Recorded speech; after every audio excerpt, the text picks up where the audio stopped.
Hello everyone, a very warm welcome to Desire Eyes YouTube channel. Friends, we are going to start with today's news. The Hindu में आज important news रही है कि जवान have risen to challenges on borders. ये independent speech में मोदी जी ने जो कुछ बोला, जो इम्पोर्टेंट पॉइंट्स कवर करे वो हम लोग इस टॉपिक में कवर करेंगे. And other one is digital health mission will liberate citizens. तो चलिए फर्स्ट ऑफ ऑल हम लोग जवान वाली न्यूज़ कवर करते हैं. और इसमें जो इंडिपेंडेंस डे में मोदी जी ने बेसिकली कुछ चीज़ों पे गौर करने को बोला है and that is national digital health mission. National digital health mission एक कार्ड सा बनाया जाएगा, एक मिशन टाइम में ये पूरा चीज़ चलेगी. एक डिफरेंट सेपरेट आईडी सबको दी जाएगी और उस आईडी में इंफॉर्मेशन रहेगी, इंफॉर्मेशन रिलेटेड टू डिजीज जो इस एक पर्टिकुलर पर्सन को है और कौन से डॉक्टर को वो कंसल्ट कर रहा है एज वेल एज क्या मेडिसिन उसको प्रेस्क्राइब की गई है. तो इस तरीके से पूरा उसके आईडी में, हेल्थ आईडी में वो पूरी इंफॉर्मेशन अवेलेबल रहेगी. और जब ड्यूरिंग मेडिकेशन जब भी उसको जो भी कुछ दिया जाएगा, उसके सारे टेस्ट, उसकी जो डिजीज डायग्नोस होंगी, वो सब उस हेल्थ आईडी में डेटा स्टोर रहेगा. As well as he was the first president जिन्होंने मेंस्ट्रुअल हेल्थ के बारे में बोला और बोला कि 5 करोड़ सैनिटरी पैड जो है वो एट ₹1 वो डिस्ट्रीब्यूट होने हैं. कहाँ पे 6000 जन औषधि केंद्रास में, जो कि different parts of the countries में है. He was the first country to जिन्होंने ऐसे टॉपिक पर, जिसमें आज अब बहुत कुछ हो गया है, अब लोग बोलने लग गए हैं, बट पहले लोग इसको बोलना, इस पर डिस्कस करना इतना नहीं मानते थे. Now he has become the first prime minister to say it openly. Okay, so more than 5 crore जो है सैनिटरी पैड्स जो है डिस्ट्रीब्यूट करे गए हैं ₹1 के. ओके, जिसको ईजिली कोई भी जो है अफोर्ड कर सकता है.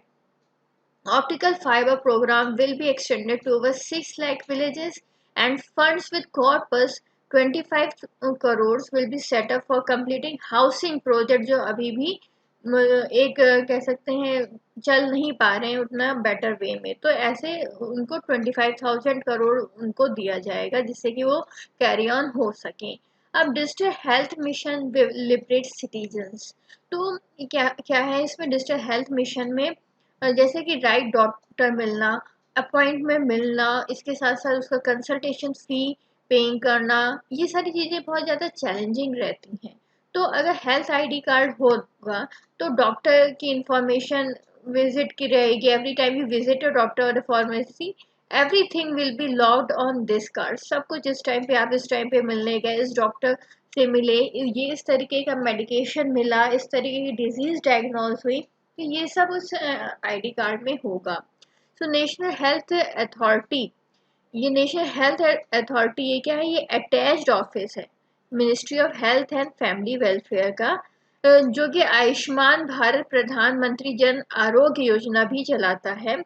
तो ये it would design, build and roll out and implement the national design health mission.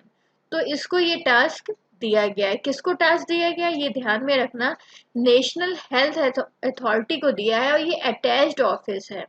Okay, और ये स्कीम पूरे पैन इंडिया बेसिस पे नहीं होगी.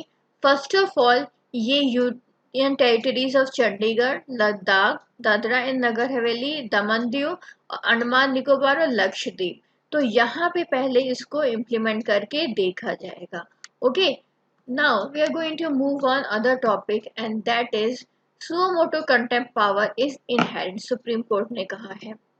सो अगर कोई कंटेम्प्ट कर रहा है, ओके, कोर्ट का ये केस क्यों आया था, प्रशांत भूषण जी ने कंटेम्प्ट करा था, तो इसी कारण अभी सुप्रीम कोर्ट का ये आया है कि केस कि अगर कोई करता है तो अटॉर्नी जनरल का जो है वो कंसेंट नहीं लेना पड़ेगा. ओके, अब ये 3 जज बेंच ने बोला है, अरुण मिश्रा के उसमें लेट की गई थी, और इन्होंने बोला कि कोर्ट के पास से जो है सो मोटो पावर होती है according to 129 of the constitution. Very important है ये चीज़.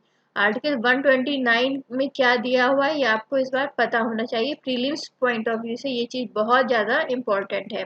ओके, तो इस चीज़ को आप ध्यान में रखना, कंटेम्प्ट ऑफ कोर्ट क्या होता है. ये चीज आपको एकदम तैयार होनी चाहिए। Contempt of court can not limit the power of the court, okay, and court has the power as a court of record to punish करे जिसने भी कंटेम्प्ट ऑफ कोर्ट करा है। As far as the suo motu petition जो भी concern होते हैं, कोई भी रिक्वायरमेंट नहीं है for taking consent of anybody, भले ही वो अटॉर्नी जनरल ही क्यों ना हो, ओके। और ये कंप्लीटली पार किसकी है? ये पार सुप्रीम कोर्ट की है, और सुप्रीम कोर्ट तभी क्वेश्चनेबल है अगर उसका कोई भी जो डिसीजन आता है वो जस्ट और फेयर और नेचुरल जस्टिस पे बेस्ड ना हो तब, ओके। अब हम जो है ये कवर करेंगे गवर्नमेंट थिंक टैंक जो है flags chemical industry infra shortcomings, okay. अभी क्या है कि देखो, जो चाइना के प्रोडक्ट्स हैं उसको बाइकआउट करने की बात हो रही है, ठीक है, चाइना के प्रोडक्ट्स बाइकआउट करो, बट गवर्नमेंट के थिंक टैंक ने ये बोला है कि boycotting everything, every product, okay, China का, ये पॉसिबल नहीं है, क्योंकि हमें अपने उसमें देखना पड़ेगा इकोनॉमी में कैसा क्या चल रहा है। हम लोग जो हैं इंडियंस जो है इंटायरली डिपेंडेंट हैं चाइना के ऊपर, किस लिए? क्लोरोक्विनिन हम वहां से ले रहे हैं, हाइड्रोक्सीक्लोरोक्विनिन हम चाइना से ले रहे हैं, और ये पेंडेमिक टाइम में बहुत ज़्यादा इंपॉर्टेंट ड्रग्स हैं, ओके। तो इसको चाइना को बाइकआउट करना पॉसिबल ही नहीं है। ये किसने बोला है? ये बोला है technology information forecasting and assessment council TIFAC, जो कि यूनियन साइंस मिनिस्ट्री के थिंक टैंक में आता है, okay. India does not have the technology भी नहीं है, प्लांट्स भी नहीं है, एज वेल एज इंफ्रास्ट्रक्चर भी नहीं है कि वो उतनी कम जो जितनी कॉस्ट में चाइना बना रहा है उस कॉस्ट में जो है ये जो प्रोडक्ट्स जो है इसको बना सके, okay. Manufacturing cost in India over 15% मोर है देन चाइना। तो क्यों कोई इंडिया में जो है, अभी इंडिया सप्लायर भी है ड्रग्स का, तो जो है क्यों कोई इंडिया में इतना, फिर इंडिया के जो ड्रग्स हैं वो भी महंगे हो जाएंगे। इसीलिए जो है हाइड्रोक्सीक्लोरोक्विनिन और क्लोरोक्विनिन को चाइना से मंगवाना ही पड़ेगा, ओके। लगभग अगर देखा जाए फार्मास्यूटिकल एक्सपोर्ट मिक्स देखा जाए तो इट इज़ 20% इन 2018 और 42% कितना है 2008 में है। So India depends on China for 67% of chemical intermediates के लिए डिपेंडेंट है, और as well as API के लिए भी डिपेंडेंट है, नॉट ओनली ऑन चाइना बल्कि वो यूएसए और इटली पर भी इंडिया इन सब चीज़ों के लिए डिपेंडेंट है। इसीलिए जो है इसमें कहना कि आत्मनिर्भर होना वो उतना पॉसिबल नहीं है। So hurdles to Naga peace हम लोग ये कवर करेंगे। इसके बाद how will the Israel UAE pact impact the gulf, ये टॉपिक हम कवर करेंगे। So hurdle to Naga peace, Naga में नागालैंड में अभी बहुत ज़्यादा फिर से डिस्प्यूट चल रहा है। तो 2015 में ऐसा हुआ था कि फ्रेमवर्क एग्रीमेंट जो है वो साइन हुआ था, और सेंटर और इसाक मुवैया NSCIM के बीच में ये फ्रेमवर्क एग्रीमेंट साइन हुआ था, और इस एग्रीमेंट को ओपनली डिस्क्लोज नहीं करा गया था बहुत सारे रीजंस के बेसिस पर, ओके। और कहा गया था सिक्योरिटी रीजंस के कारण इसको ओपनली डिस्क्लोज नहीं करा जा रहा है। बट अभी क्या है, अभी फिर से जो है डिस्प्यूट उठ गया है, एंड NSCM चाहता है कि वहाँ के जो गवर्नर हैं, जो अकॉर्डिंग टू NSCM वो इंटरफेयर कर रहे हैं, उनका जो प्रोटेस्ट चलता आ रहा है to have a great Nagaland और एक अपना कॉन्स्टिट्यूशन होना, एक अपना फ्लैग होना, इस तरीके की उनकी डिमांड्स हैं। तो बोला जा रहा है कि इसमें जो है गवर्नर जो कि सेंटर के उससे आए हैं, माध्यम से आए हैं, सेंटर ने भेजा है, तो वो अब कहीं ना कहीं एक ट्रबल क्रिएट कर रहे हैं उनके प्रोटेस्ट में, ओके। सो मिस्टर जो रवि है was made the Nagaland governor कब जुलाई 2019 में, and his appointment was sent as a message from new Delhi कि सॉल्यूशन जो है, जो इनका जो नागा वाला डिस्प्यूट चल रहा है उसका जल्दी से सॉल्यूशन हो भी जाएगा। सो एज सेंटर्स इंटरलोक्यूटर, तो मिस्टर रवि ने साइन कर दिया था फ्रेमवर्क एग्रीमेंट जो कि दोनों NSCIM और गवर्नर के बीच में हुआ था in the presence of the PM Modi. अभी अक्टूबर 2019 में रवि जी ने बोला कि ये जो प्रोक्रेस्टिनेटिंग एटीट्यूड सा दिख रहा है एनएससीआईएम में, और वो चाहते हैं जो म्यूचुअली एग्री ड्राफ्ट हो उसमें थोड़ा बहुत वो चेंजेस या इम्प्यूटेशन थोड़ा बहुत चेंजेस देखने को मिल रहा है। जैसे कि उन्होंने नागा नेशनल फ्लैग के बारे में बोलना शुरू कर दिया है, नागा ये झाबो एक constitution as a part of the deal, ये सब बोलना शुरू कर दिया है, which is not there in the agreement. अभी देखो ये जैसे नागालैंड है, so Nagaland is surrounded by which, कौन कौन से स्टेट से सराउंडेड है ये हम देखते हैं। देखो नागालैंड के पास अरुणाचल प्रदेश आ गया, ये यहाँ से लगा हुआ, फिर असम, फिर मणिपुर। तो ये जब ग्रेटर नागालैंड बनेगा तो इस ये इन लोगों का बोलना है एनएससीआईएम का कि इसका इन सब का थोड़ा थोड़ा पार्ट्स भी वो लोग अपने उसमें ग्रेटर नागालैंड में चाहेंगे। ओके, तो इसी तरह जो है ये स्टेट भी परेशान है कि इनका कोई टेरिटोरियल चेंजेस ना आ सके, और इसके लिए इन्होंने जो है सेंटर से बात करा है। तो मिस्टर रवि जो है डिमांड क्या आ रही है कि मिस्टर रवि जो गवर्नर है वहाँ के उनको हटा दिया जाए, okay, from the peace process. But Naga national political group जो है वो चाह रहा है कि ये गवर्नर वहाँ पे बना रहे। तो डिस्ट्रीब्यूट देखो वो जो प्रोटेस्ट है वो किस में चल रहा है, एनएससीएन आईएम में चल रहा है और एनएनपीजी में। ओके, क्योंकि इनको लगता है एनएससीआईएम को चलता है, लग रहा है कि गवर्नर उनके अगेंस्ट में वर्क कर रहे हैं तो इसलिए इनको हटा दिया जाए, और एनएनपीजी को लग रहा है कि गवर्नर इनके फेवर में वर्क कर रहे हैं इसलिए इनको यहाँ पे बना रहने चाहिए। ओके, सो फ्रेमवर्क एग्रीमेंट है क्या, देखो 2015 में जो है एक फ्रेमवर्क एग्रीमेंट हुआ था और बहुत ही ज़्यादा सीक्रेसी में हुआ था। इवन मीडिया में भी ये चीज़ डिस्क्लोज नहीं करी गई थी। जिन्होंने फॉलो करा होगा उनको पता होगा कि उस समय मीडिया ने बहुत बात हुई थी, हम लोग डेमोक्रेटिक कंट्री हैं, पता होना चाहिए कि क्या एग्रीमेंट हुआ है। बट इतना प्रेशर होने के बाद भी जो है ये कुछ भी डिस्क्लोज नहीं किया गया था। एंड दिस एग्रीमेंट जो है ये बोला जा रहा था कि एक पीस लाएगा। ओके, और 20 प्रोसेस इंक्लूसिव, बट लेकिन हुआ क्या, इट क्रिएटेड सस्पिशन आने लगे about Delhi exploiting divisions with Nagas on tribal and geopolitical lines में। ओके, और ये एक फर्स्ट पीस डील थी। इसके पहले कब हुआ था ये डील, दोनों का उसके बीच में नागालैंड और नॉर्थ ईस्ट और सेंटर के बीच में शिलोंग अकॉर्ड वगैरह हुआ था। दैट नागा हार्डलाइनर्स रिजेक्ट कर दिया था उन लोगों ने, and that had led to the birth of NSCN in the 1980। जब शिलोंग अकॉर्ड हुआ और नागा लोगों ने रिजेक्ट कर दिया, तब इसी के कारण जो है एनएससीएन का बर्थ हुआ था। ठीक है, so it split the NSCN IM और एनएससीएन खपलांग, ये दो पार्ट में डिवाइडेड हो गए थे। डिफरेंस बहुत ज़्यादा सरफेस होने लग गए थे तो विद द इंडियन गवर्नमेंट, तो इसलिए ये दोनों लोग जो है आपस में डिवाइड हुए, जैसे कि सीपीआई जो है डिवाइड हुआ था। ओके, तो इस तरीके से जो है ऐसे भी एनएससीएन आईएम और एनएससीए एन खपलांग ये दोनों भी जो है डिवाइड हो गए। ओके, अब हम आते हैं इसके आगे बढ़ते हैं और देखते हैं कि what is why is the agreement in the news में क्यों चल रहा है। फ्यू डेज एगो NSCN I am release contents of the framework agreement, कुछ कंटेंट्स उसने रिलीज कर दिए जो कि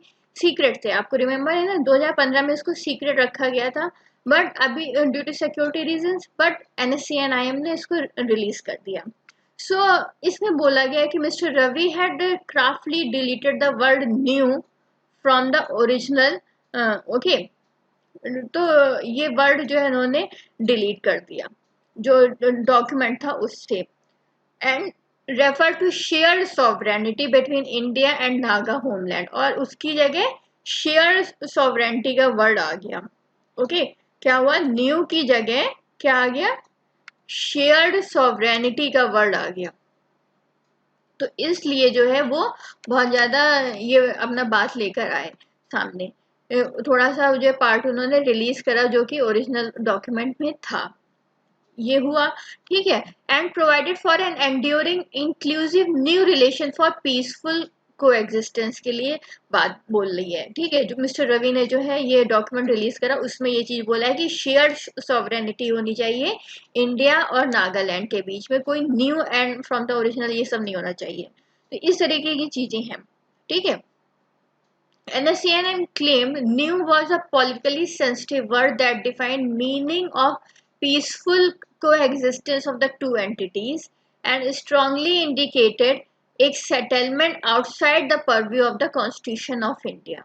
Okay, तो ये जो न्यू है इसका मतलब क्या है कि ये एक ऐसा सेटलमेंट जो कॉन्स्टिट्यूशन ऑफ इंडिया के एकदम परव्यू से अलग हो. ओके, सो ग्रुप ने ये बोला कि इस तरीके की टैक्टिक्स जो है करी जा रही है जिससे कि जो उनका जो मेन मकसद है वो उनसे वो चीज़ छीना जा सके. Means they want a new constitution, but government ऐसी चीज़ें कर रही है कि वो चीज़ें जो है धीरे धीरे डाइल्यूट होती चली जाए. And it claim mister Ravi took undue advantage and और वो मैनिपुलेट करने लग गए फ्रेमवर्क एग्रीमेंट को.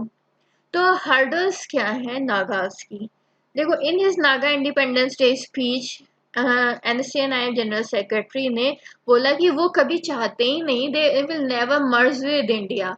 ये जब आप ऐसा पढ़ रहे हो ना तो ऐसा लग रहा है कि जैसे जम्मू एंड कश्मीर में जो पहले वाले हालात थे कुछ ऐसे ही हालात यहाँ नागास में कि अपने पॉलिटिकल एजेंडा के कारण जो है वो चीज़ें जो है इतना डिस्प्यूट्स वगैरह क्रिएट कर रहे हैं और जो कि वहाँ की लोगों के लिए प्रॉब्लम क्रिएट करेगा, वहाँ की डेवलपमेंट के लिए प्रॉब्लम क्रिएट करेगा अगर ऐसे सारे इश्यूज जो है चलते रहेंगे. ओके, एंड क्या है कि जो एनएससीएम क्या चाहता है, आइडिया ऑफ ग्रेटर नागालैंड, जिसमें कि Naga inhabited areas in Nagaland और जितने भी बियॉन्ड स्टेट्स में हैं वो भी होंगे, जिसमें कि हो गया म्यांमार को छोड़ के जैसे अरुणाचल प्रदेश, असम और मणिपुर लगे हुए हैं तो उनका भी पार्ट वगैरह ले लिया जाएगा. तो असम गवर्नमेंट ने ये बोला है कि हम 1 इंच भी लैंड अपनी नहीं देंगे. अरुणाचल प्रदेश ने भी ये बोल दिया है कि यूनियन से कि वो भी टेरिटोरियल चेंजेस नहीं चाहता है और इनके डिमांड के आगे झुकना नहीं चाहता है. तो इस तरीके से इन स्टेट्स ने अपने व्यूज दे दिए हैं. So how will the Israel UAE impact the gulf? अब आते हैं हम नेक्स्ट टॉपिक पे. ठीक है, इसमें ये है कि इसराइल और यूएई के कभी पैक्ट हुआ है और इसमें कैसे चेंजेस आएगा ओके गल्फ कंट्रीज में.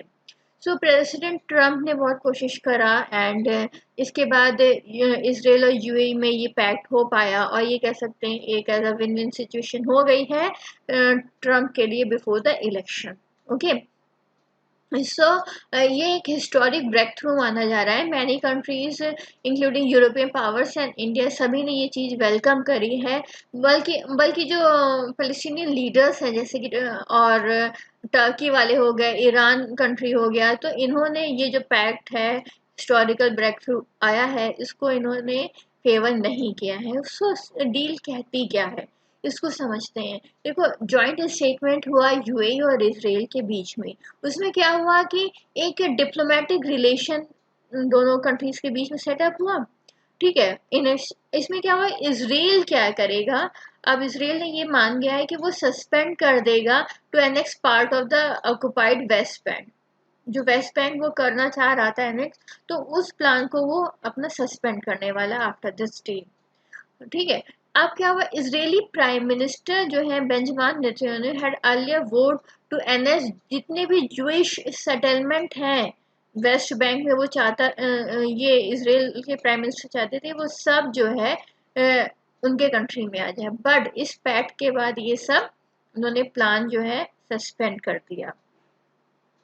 As part of the agreement Israel जो है सस्पेंड कर देगा कि उसकी सॉवरेनिटी इन जूइश सेटलमेंट पे रहेगी एंड फोकस इट्स एफर्ट की expanding ties with other countries Arab और मुस्लिम वर्ल्ड में. ओके, तो इस तरीके से वो फोकस करेगा, थोड़ा सा अपना उसने फोकस चेंज कर रहा है.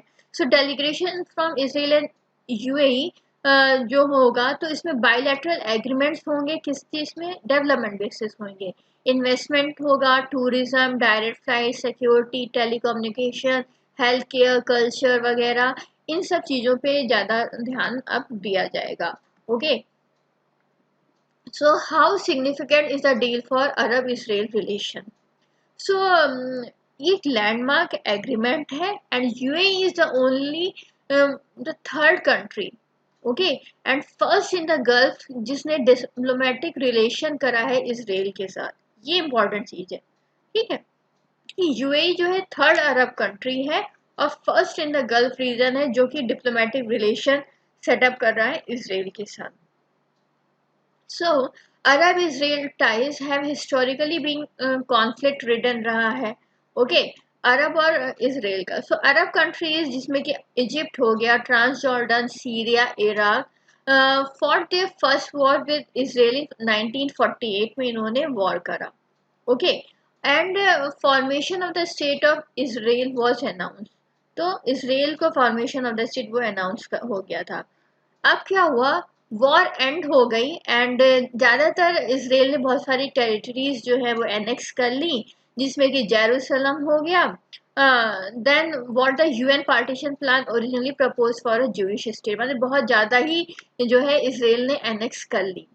उसके बाद क्या होता है, देखो आया ना समझ में कि वॉर किसके साथ हुई. इजिप्ट हो गया, ट्रांस जॉर्डन हो गया एंड सीरिया और इराक. ओके, सीरिया हो गया और इराक हो गया. तो इनके साथ किसकी वॉर हुई, इसराइल की वॉर हुई. और इसराइल ने बहुत सारी टेरिटरीज वगैरह जो है एनेक्स कर ली, जिसमें कि वेस्ट जेरूसलम भी था. ओके, अब क्या हुआ, after that Israel and Arab जो है फिर से थ्री मेजर वॉर्स होती हैं. कौन कौन सी, 1956 में स्विस कॉन्फ्लिक्ट हुआ, 67 में सिक्स डे वॉर चली, फिर 1973 में यॉम किपुर वॉर चली.